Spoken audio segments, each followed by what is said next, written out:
Hey guys, welcome to Juicy Tea, where I read out the best stories on Reddit, so you don't have to. The funny, shocking, and satisfyingly juicy. My mother-in-law got me arrested for domestic violence and I spent 23 hours in jail. Posted by Il Quill 1866. Mother-in-law flew in town for the holiday and was staying with us. She got very drunk the night of Thanksgiving and started shoving my wife around. I told her to stop or she'd have to leave, but she kept shoving and yelling. She has a history of drinking and putting her hands on family members, but my wife's family normally excuses it by saying that's just how she is. I finally had enough and demanded she get out. She obviously didn't take that well and started getting physical with me. She kicked me and threw some things. I started taking her bags out the front door and she was yelling and bringing them back inside. This happened back and forth a few times. I'd take the bags out, she'd bring them back in, and start yelling at us again. She peed her pants and fell over several times during this whole interaction. Neither my wife or I know exactly when, but at some point, she scraped her elbow, and my wife pointed out that her elbow had some blood on it. Mother-in-law then started screaming that she was calling her lawyer. She waited until she was sober, about 1 p.m. the next day, and then went to the hospital for her elbow, and to report that I pushed her down. Police arrived at our house Friday evening and asked me what happened. I explained and showed them the Ring camera footage, which showed her repeatedly yelling and re-entering our home. It shows a lot, but since it's outside, it doesn't show the entire interaction, or specifically her falling. The two officers then talked to my wife and she explained the same interaction as I did. They then said they were going to write up a report, but they were satisfied with the allegation being false. All seemed fine. However, after about 25 minutes and a few phone calls, they came back out of the car and said the initiating officer, who was at the hospital with mother-in-law, wanted me arrested because he has probable cause. The officers in front of me disagreed and called their lieutenant and tried to get him to call the IO, but he just said it was ultimately his call. So I got taken in and processed about midnight on Friday and went to court at noon the next day. The public defender said, "I don't see why you're here." The DA or judge had dropped the charges without even speaking to me. I was dismissed and got out at about midnight on Saturday. I'd spent 33 hours in jail. My wife and I are emotionally wrecked. In a million years, I would never have thought I'd get arrested. My wife and I never want to see her again. I learned that I should have filed a police report as soon as she got physical with us, but since we didn't, that's why it was so easy for me to be taken in over this false accusation. Can I file anything now to help protect us? Can we sue for emotional distress? We're afraid that she's going to continue to pursue legal action against us since we pay most of her bills and she'll need the money now that she's cut off. Honestly, I don't even know what to ask here as it's still fresh. Thanks in advance. I'm confused. Don't you have the right to get physical if someone's trespassing in your home? Like, you have footage of her re-entering your home against your will. Am I the a-hole for refusing to pay a friend who paid for my wedding dress? Posted by In My Feelings, but I don't know. So, I was looking to buy this dress from a brand in New York City, but because I'm not based there, the only option was to go through a retailer where I'm based at, and that would cost $2.4 thousand, excluding alterations. I found a listing from Still White and it was the exact dress that I wanted, in my size and brand new for $900. The previous owner had cancelled her wedding. My friend from school, Serena, who happened to be in New York at the time, agreed to pick it up for me and bring it back with her to where I'm based, where she's also from. I was really grateful and happy and even intended to gift her $100 on top of covering the Uber rides to and from the place as a token of my appreciation. However, my joy turned to horror when I saw Serena's Insta story showcasing her trying on my wedding dress. I called her out for it, telling her I wasn't happy that she not only tried it on without my permission, but posted it for the public to see. She didn't take it down, even after the conversation we had about this. To make matters worse, she admitted she collected the dress posing as me. Through an email bill later, I noticed the dress had also been altered, what the F, on the spot without my knowledge or consent. When confronted, Serena nonchalantly stated that it was her one chance to try on a wedding gown and insisted that I should get over it and reimburse her the $900 she paid for the dress.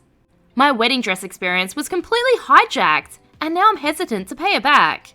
This all happened yesterday, and she reached out today to ask for the money back and told me to get over it because she needs to make a big purchase tomorrow and it would help her cash flow.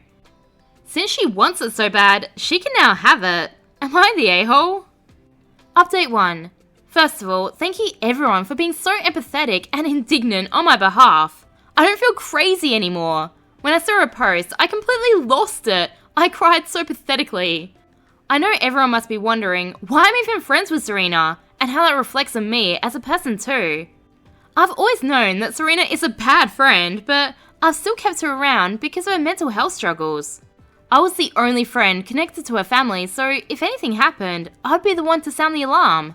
I don't think I could have lived with the guilt if anything really happened to Serena.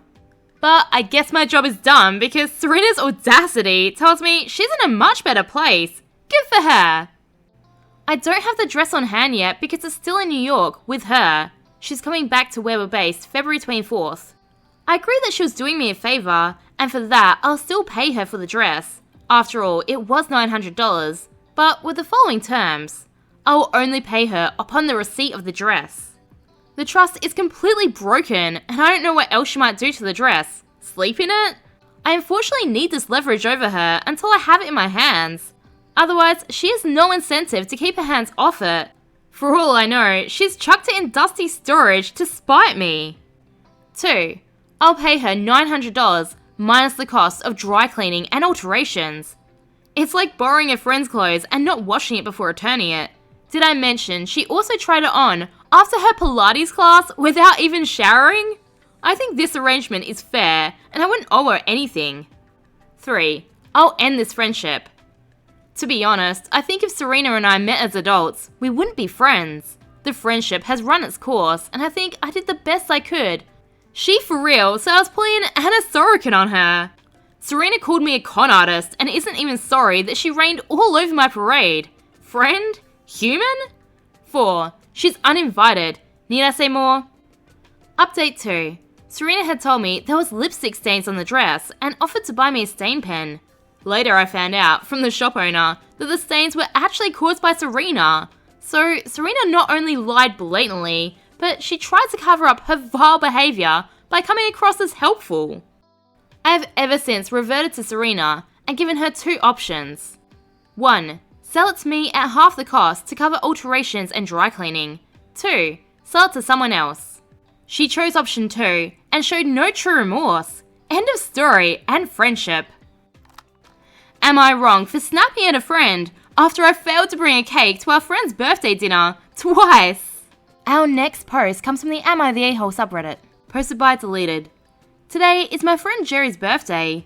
We're colleagues and a few of us decided to get dinner after work to celebrate. The plan was to meet up at the restaurant at 5 as we finish work early on Wednesdays. Before I left for work, I was talking to my other colleague, Ali, who had arranged with a bakery to have a cake made for Jerry. Ali said she didn't have time to collect it because it had to be picked up by 4, right before the bakery closed. I offered to pick it up instead. Ali was very thankful and told me to go to her phone and check her Maps app to get the address. She was rushing around as we were talking, hence why she asked me to get off her phone instead of her doing it instead. I did that and found the address pretty quickly, as it was the last place that she had travelled using her maps. After I got ready for dinner, I went to the bakery and asked for the cake, but they said they had no idea what I was talking about. I called Ali and said I was at insert bakery name and reiterated what happened. Ali got annoyed and said I went to the wrong bakery. She said I went to one of the bakeries where she'd inquired about the cake, but that it was actually another bakery that she'd settled on and that had made the cake. I don't know how I managed to mess that up, and I apologised profusely. The other bakery was closed by then, so there was no way I could get the cake. Ali then told me to go to the store and get the super moist cherry chip cake because the original birthday cake had cherries in it. I presumed this was unique to this certain store, and that's why the name was so specific. So I went to the store, couldn't find it, asked an employee and was brought over to the cake mixers. Turned out it's a Betty Crocker cake mix that you have to bake yourself. I texted Ali, it was just after 5 now, and asked how I was supposed to bake the cake and get there for dinner. She said if I made the cake now, I can bring it in just before they leave to get drinks afterwards and join them then. I felt awful for messing up the first cake, so I agreed. I didn't mind skipping dinner if it meant showing up with a cake. I bought it and drove home and started making it. I was panicking, which slowed me down a lot. By the time I was done, it was 6:30 and the cake looked like poop. I rang Ellie to make sure they were still at the restaurant, and she said they were at the bar now and to not worry about bringing the cake. I asked why, and she said another coworker told the staff that it was Jerry's birthday and they brought out a cake.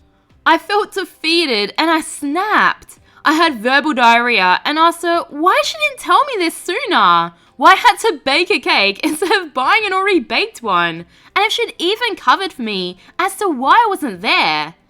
In hindsight, I know I'm a complete idiot for baking the cake.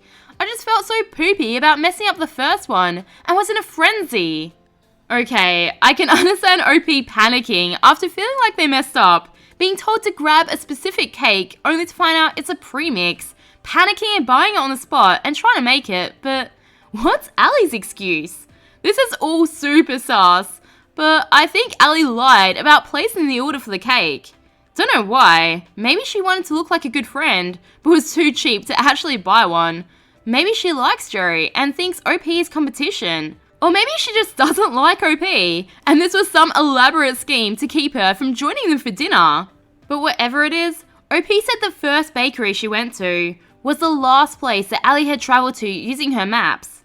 But then Allie claimed it was the wrong bakery and she'd just inquired about a cake there. So then, why was that the last place she went to? If she'd bought a cake already, why go somewhere else to inquire about one? Whatever the reason, I don't think this was an accident. Like, am I missing something here? Anyone else have any theories? Remember, I post new content every day, so subscribe for more juicy tea.